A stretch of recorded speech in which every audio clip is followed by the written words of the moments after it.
let's make one more video before I go into the other room and start reading my current reading book. So this is going to be a book haul, just a collection of books that I've recently acquired,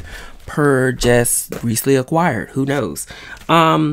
Yeah, let's get into it, and I'll share just a little bit. I'm not gonna go too deep because I'm really trying. This is the third video I didn't film. So I finally got a copy of The Violin Conspiracy. Of course, this is a black mystery tied with a violin, where the gentleman, I can't think of his name really, Ray McMillan's, he discovers his great-great-grandfather's violin, and then subsequently there's a lot of history, probably some murder, some kind of crime tied to it. So he traces it all back and uncovers like family history, etc., that sort of thing. Just now get into this book. I checked it out from the library, said I don't want to check it out, I want it for myself, so I got it for myself. Now, with that being said, the booktuber that I remember who put this on my radar was, I think it's Belinda's Book Nook. I'm pretty sure she hauled it a couple of years ago, and I made a notation of it, and I just finally got a copy. So I do got The Violin Conspiracy, which I'm pretty sure has already made its rotation, as I am late, and that's okay because I can't read everything that is created on this earth. Shout out to Belinda. Next, I got a copy of Wound City, which is another book that I checked out from my library, and then somebody put it. I didn't get a chance to read it because then somebody put it on hold, and I was like, well, let me just go buy my own copy, because I tend to do that. You know what I'm saying? So I got a copy of Womb City. I'm not going to try to pronounce this author's name, but you can see a picture of her here. She's gorgeous. But this is a black science fiction, speculative fiction tour de force on tackling the theme of like women's rights, body autonomy,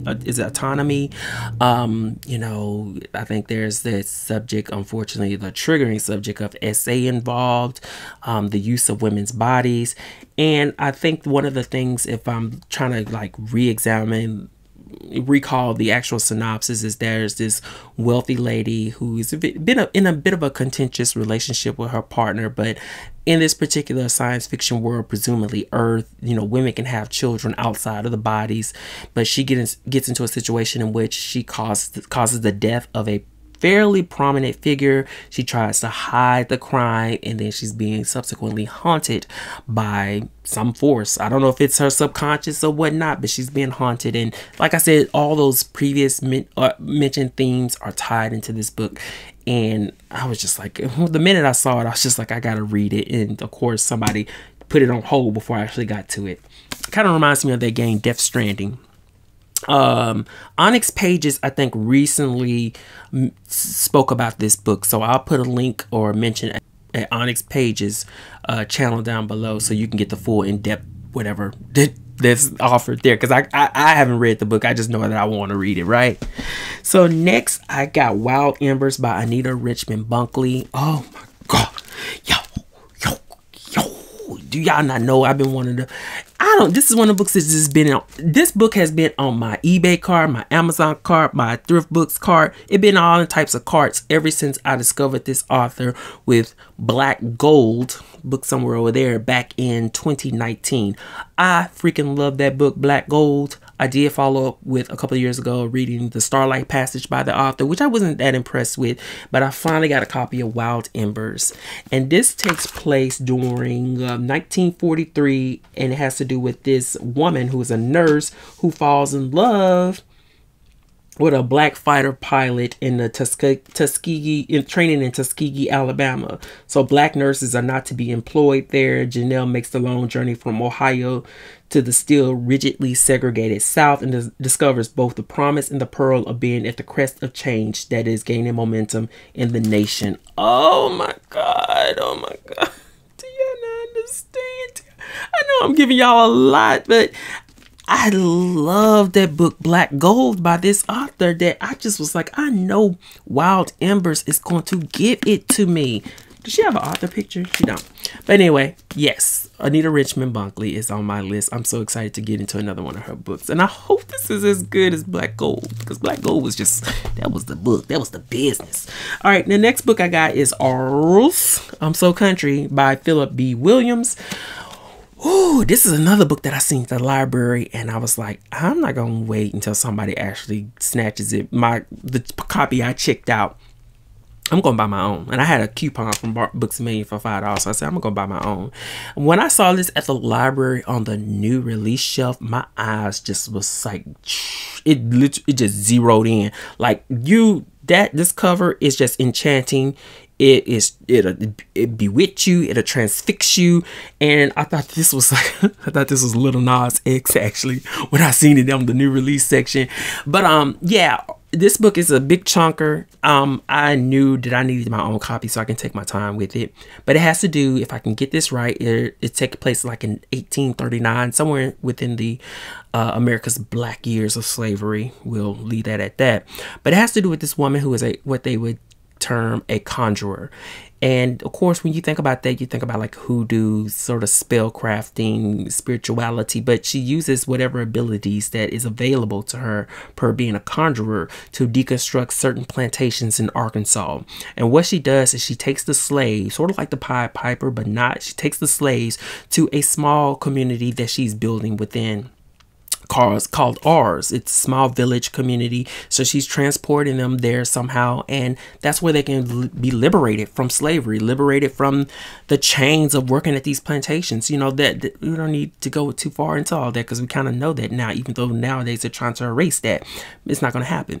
But the point that I want to make is that in this small village, they do come across someone who's probably equally as capable as she when it comes to being a conjurer, and that individual decides to upset this place, this oasis, this paradise that she's created. So we'll see what happens from there. But I really wanted to read this month, but then I said I'm gonna just put it aside and let March Mystery and Madness be. That way I can read some of the unread titles off my shelves and then feel so fluid in my transformation into coming into this book. Ooh, I cannot wait to read this book right here, I'm telling you.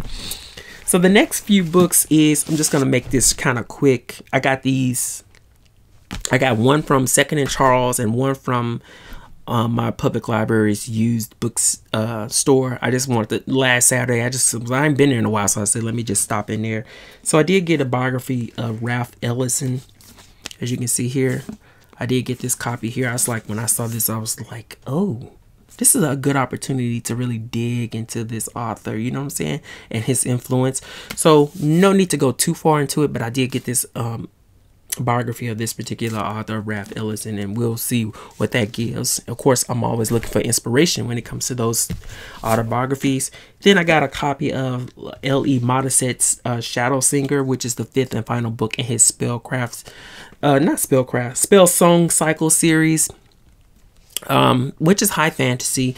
It has to do with this woman the series has to do with this woman named Anna, who is an opera singer, and she's transported, as you know, portal fantasies, as that subcategory goes. She's transported to this fantasy world where people who can sing, particularly opera singers or whatever her octaves are and abilities, they can cast spells with their voices.